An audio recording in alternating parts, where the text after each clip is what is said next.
ఇక హెల్త్ పాలసీపై హైకోర్టులో పిటిషన్ దాఖలైంది. భూ కేటాయింపుల్లో నిబంధనలకు విరుద్ధంగా ఉందని సిబిఐ లేదా ఈడీతో దర్యాప్తు చేయించాలని పర్యావరణవేత్త పురుషోత్తం పిటిషన్ దాఖలు చేశారు. దీంతో విచారించిన న్యాయస్థానం కేంద్ర రాష్ట్ర ప్రభుత్వాలకు నోటీసులు జారీ చేసింది.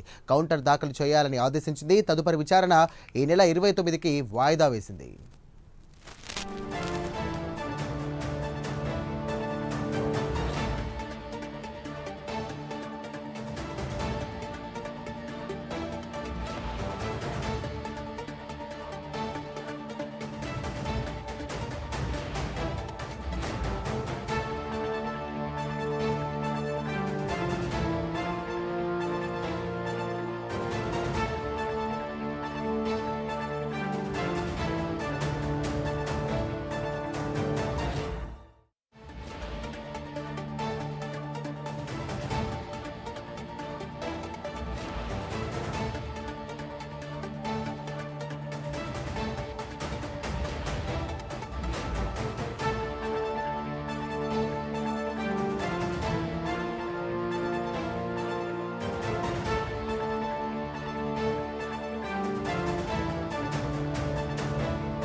బ్రేకింగ్ చేస్తున్నాం. హెల్త్ పాలసీపై హైకోర్టులో పిటిషన్ దాఖలైంది. భూ కేటాయింపుల్లో నిబంధనలకు విరుద్ధంగా ఉందని సిబిఐ లేదా ఈడీతో దర్యాప్తు చేయించాలని పర్యావరణవేత్త పురుషోత్తం పిటిషన్ దాఖలు చేశారు. దీంతో విచారించినటువంటి న్యాయస్థానం కేంద్ర రాష్ట్ర ప్రభుత్వాలకు నోటీసులు జారీ చేసింది.